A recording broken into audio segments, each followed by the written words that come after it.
കട്ടക് 2020-ൽ ഇന്ത്യക്ക് തകർപ്പൻ ജയം. ദക്ഷിണാഫ്രിക്കയെ 101 റൺസിന് തോൽപ്പിച്ചു. 176 റൺസ് പിന്തുടർന്ന ദക്ഷിണാഫ്രിക്ക 74 റൺസിന് പുറത്തായി. തിരിച്ചുവരവിൽ ഓൾറൗണ്ട് പ്രകടനവുമായി ഹാർദിക് പാണ്ഡ്യ. സ്പോർട്സ് ഡെസ്കിൽ നിന്ന് ഖിലാഫ് അഹമ്മദാണ് ചേരുന്നത്. ഖിലാഫ്, ദക്ഷിണാഫ്രിക്കയ്ക്കെതിരെ ആധികാരിക ജയമാണ് ഇന്ത്യ സ്വന്തമാക്കിയിരിക്കുന്നത്.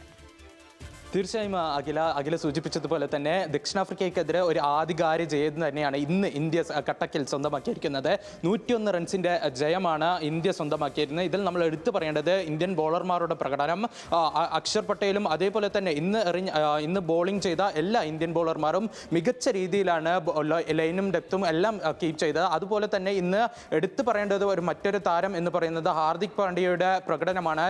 ഈ ടീമിലേക്ക്, അതായത് പരിക്കേറ്റ് നീണ്ട കാലമായി ഇന്ത്യൻ ടീമിന്റെ പുറത്തായിരുന്ന ഹാർദിക് തിരിച്ചുവരവിൽ ഒരു അർദ്ധ സെഞ്ചുറി നേടുന്നു. കൂടാതെ ഒരു വിക്കറ്റും വീഴ്ത്തുന്നു. ഓൾറൗണ്ട് പ്രകടനമായി ഇന്ത്യയുടെ ഇന്നത്തെ ഒരു കളിയുടെ ഒരു മികച്ച താരം എന്ന് വേണമെങ്കിൽ തന്നെ വിശേഷിപ്പിക്കാം. കൂടാതെ ഇതിൽ നമ്മൾ എടുത്തു പറയേണ്ടത് ഹർഷ്ദീപ് സിംഗും വരുൺ ചക്രവർത്തിയും ബുംറയുടെയും അതേപോലെ തന്നെ വരുൺ ചക്രവർത്തിയും അക്ഷർ പട്ടേൽ, ജസ്പ്രീത് ബുംറ, ഹർഷ്ദീപ് സിംഗ് എന്നിവരുടെ ബോളിംഗ് മികവ്. ഈ 4 താരങ്ങളും 2 വിക്കറ്റ് വീതമാണ് നേടിയത്. കൂടാതെ ഇതിൽ നമ്മൾ എടുത്തു പറയുന്നത് ജസ്പ്രീത് ബുംറയാണ്. ഇന്ന് 100 വിക്കറ്റ് അന്താരാഷ്ട്ര ക്രിക്കറ്റിൽ 2020-ൽ 100 വിക്കറ്റ് തികച്ചു. കൂടാതെ എല്ലാ ഫോർമാറ്റുകളിലും 100 വിക്കറ്റ് തികയ്ക്കുന്ന 5ാമത്തെ താരമാകാനും ജസ്പ്രീത് ബുംറയ്ക്കായി. കൂടാതെ നമ്മൾ ഇതിൽ എടുത്തു പറയേണ്ടത് ബോളിങ്ങിലേക്ക് വരികയാണെങ്കിൽ ആദ്യം തന്നെ, അതായത് സ്കോർ കാർഡ്, ദക്ഷിണാഫ്രിക്കയുടെ സ്കോർ കാർഡ് 0-ൽ നിൽക്കുമ്പോൾ തന്നെ അവരുടെ സ്റ്റാർ ഓപ്പണറായിട്ടുള്ള കിങ്ഡം ഡിക്കറ്റിനെ എറിഞ്ഞിട്ടുകൊണ്ടാണ് ഇന്ത്യ തുടങ്ങിയത്. പിന്നാലെ 74 റൺസിന് എല്ലാ താരങ്ങളും എറിഞ്ഞിടുകയായിരുന്നു.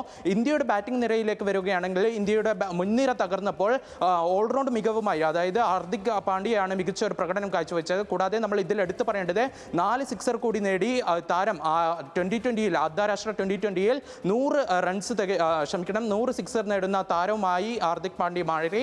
കൂടാതെ തിലക് വർമ്മയും ഇന്ന് റെക്കോർഡ് നേട്ടത്തിലാണ്, ചരിത്ര നേട്ടത്തിലെത്തി. 4 റൺസ് തികച്ച് 2020-ൽ 1000 റൺസ് തികയ്ക്കുന്ന 13ാമത്തെ ബാറ്ററാകാനും ഇന്നത്തെ ഒരു മത്സരത്തിൽ സാധിച്ചു. എന്തായാലും ഇന്നത്തെ ഒരു വിജയം ആരാധകരെ സംബന്ധിച്ചിടത്തോളം വലിയ ഒരു വിജയം തന്നെയാണ്. കൂടാതെ നമ്മൾ ഇതിൽ എടുത്തു പറയേണ്ടത് സഞ്ജു സാംസന്റെ അഭാവം നമ്മൾ ഇതിൽ എടുത്തു പറയണം. കാരണം വിക്കറ്റ് കീപ്പറായി ലോകകപ്പിലേക്ക് പരിഗണിക്കുന്ന ഒരു താരമാണ്. 1ാം വിക്കറ്റ് കീപ്പറായി നമ്മൾ പരിഗണിക്കും എന്ന് വിശ്വസിക്കുന്ന ഒരു താരം. എന്നാൽ പ്രതീക്ഷകളൊക്കെ തകർത്ത് ഒരു 1ാം വിക്കറ്റ് കീപ്പറായി സഞ്ജുവിനെ പരിഗണിക്കുന്നില്ല എന്നൊരു സൂചനയും കൂടിയാണ് ഇന്നത്തെ ഒരു മത്സരത്തിൽ ഗംഭീർ നൽകുന്നത്. അഖില. ഖിലാഫ് അഹമ്മദാണ് സ്പോർട്സ് ഡെസ്കിൽ നിന്ന് വിവരങ്ങൾ നൽകിയത്.